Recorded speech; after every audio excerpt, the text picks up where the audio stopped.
Ya estamos de regreso, Tarapacá en la Mira, en Iquique Televisión, en esta oportunidad conversando con el arquitecto Patricio Escobar. Hablábamos sobre patrimonio, Patricio, y esta es una ciudad que pretende relevar su patrimonio, ¿cierto? Está el tema de la calle Baquedano, que entiendo zona típica, hay lugares que son monumento nacional, hay ciertos... Pero también los empresarios se quejan de que son muchas las restricciones, hay muchos lugares que son declarados como zona típica o casas de interés, digamos, ¿cierto? Desde el punto de vista arquitectónico, entonces también hay como dice el dicho, bueno, el cilantro, pero no tanto, digamos. Sí, claro. ¿Qué pasa con eso? Bueno, también, un poco lo que estábamos hablando, también hay ciertas normas y hay ciertos catastros, pero hay muchas cosas que se dejan como al criterio del que te autoriza de pronto a construir un edificio. Entonces, que es la dirección de obras. Claro, en el fondo. Entonces la dirección de obras de pronto, sin tener muchas herramientas, hay ciertas zonas declaradas típicas, ¿no es cierto? Hay un par de decretos municipales, porque tampoco están en el plano regulador.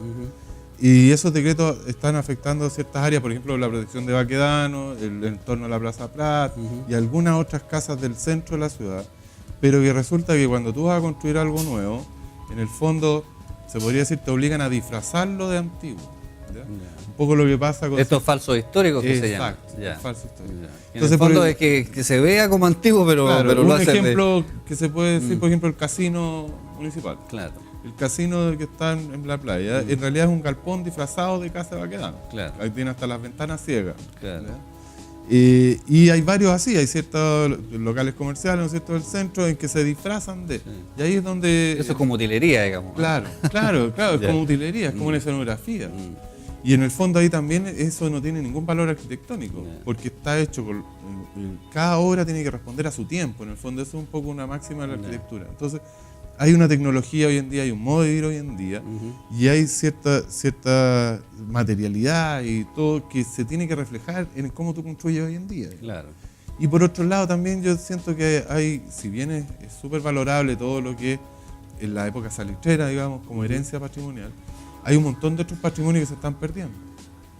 Hay todo un patrimonio de la época moderna, por ejemplo, el edificio en que está el INP en la plaza, que está frente a donde está la municipalidad, por ejemplo, sí, claro.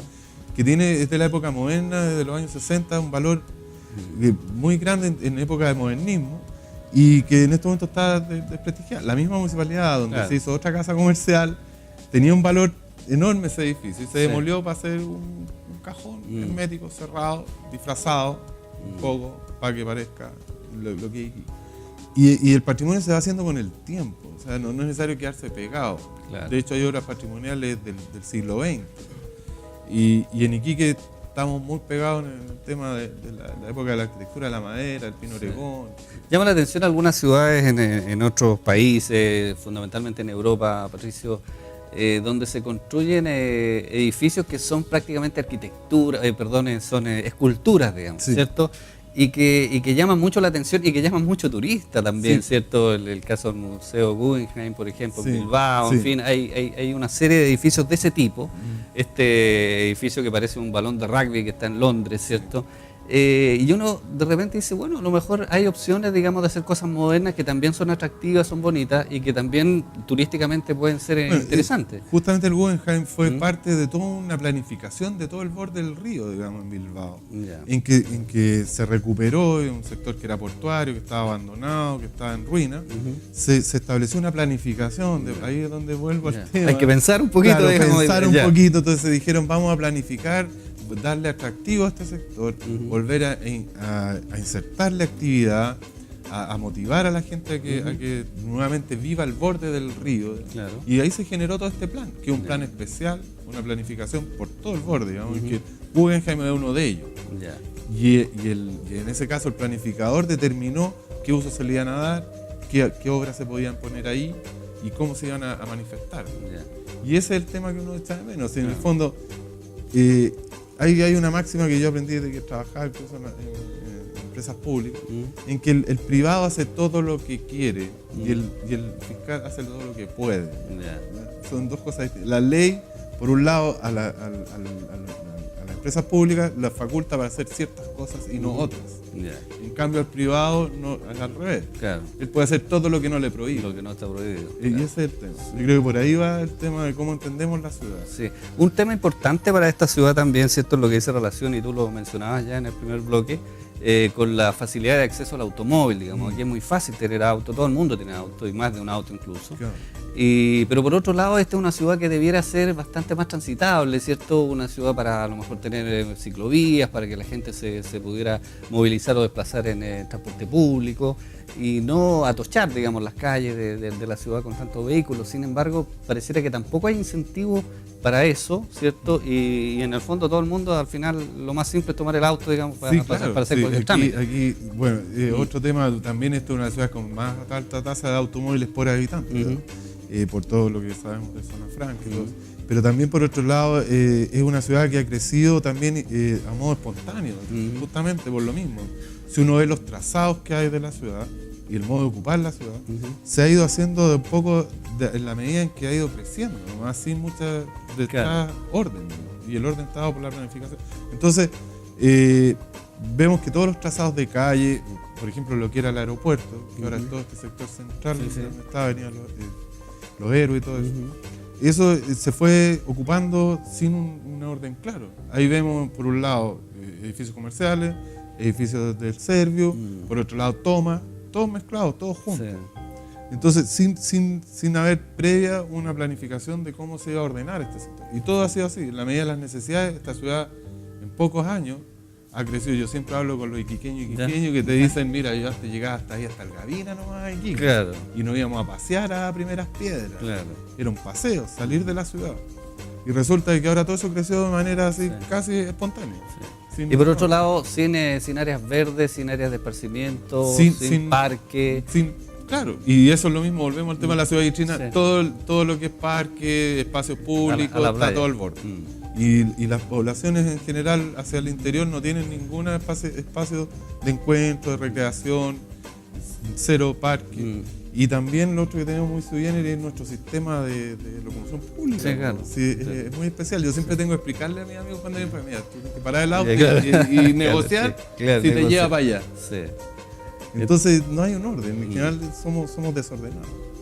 Ahora, respecto del tema de ya más, hablando como región desde el punto de vista patrimonial también, ¿qué es lo que piensas tú que debiera digamos, ponerse un poco de énfasis? Tenemos, ¿cierto?, lo que es el rescate de las salitreras, Humberton, Santa Laura, pero también hay otras cosas más en la zona del altiplano, que uno no las ve muy bien tratadas. No, ese es el tema, o sea, es que todo también depende de la visión que tenga y es la autoridad de turno. En un momento se quiso hacer de Iquique como el Miami Latinoamérica, se hablaba mucho de eso. Entonces quisimos poner palmeras donde no palmeras por todos lados. Claro, quisimos llenar de aceras tipo Copacabana y que eso iba a ser un atractivo. En general, yo creo que al revés, un poco lo que tú dices. Yo creo que el valor que tiene Iquique, que le puede ofrecer al mundo, al turista, está hacia el interior. Está en La Pampa, está en la Salitrera, está en la historia, que es única, y está en el altiplano, en sus pueblos. Ese es el valor que nosotros podemos ofrecer. En general, el turista lo que busca cuando viaja es lo diferente, lo que él no encuentra en su lugar.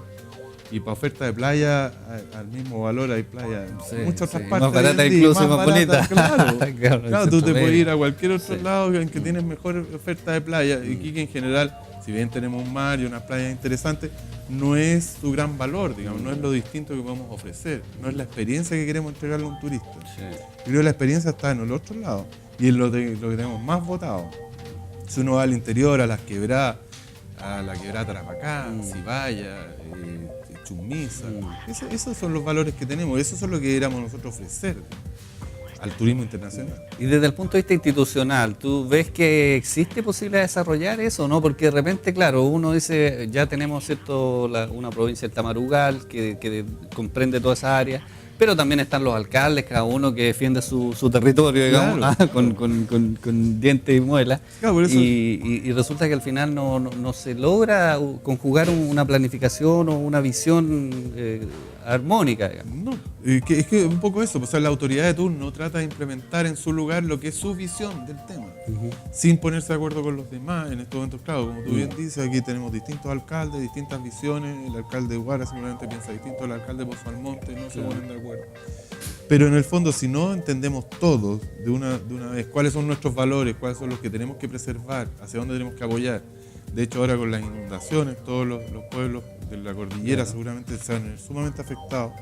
En el terremoto del 2005 se destruyeron muchos de ellos y la reconstrucción no ha tenido ninguna consideración con la recuperación de sus propios valores. Claro. Aquí voy, o sea, uno va ahora arriba y ve casas de lata, casas de bloques de hormigón. Se ven horribles. Horrible, Sí, horrible, sí. y se perdió la identidad del pueblo, Sí. se perdió para siempre. Por un tema de esta especie de cultura que estamos tratando de imponer en vez de entender la de ellos, digamos, y apoyarlo a ellos. Sí. Eso Oye, ¿qué pasa con los arquitectos? Porque hemos dejado bastante mal parado todo el, Sí, todo el bueno, tema es fácil patrimonial. criticar, la gente- pero sí. nosotros hemos, bueno, al menos nosotros en la escuela hemos hecho hartos trabajos con ellos, por eso que me he sensibilizado mucho con ellos. Hemos hecho, por ejemplo, propuestas de reconstrucción de templos, el templo de Cibaya específicamente, lo hemos entregado a las autoridades como parte del trabajo de la escuela, de nuestros alumnos, y ha quedado un poco ahí en carpeta. Depende de las prioridades de turno también. Ese es el juego en que uno entra también en esto.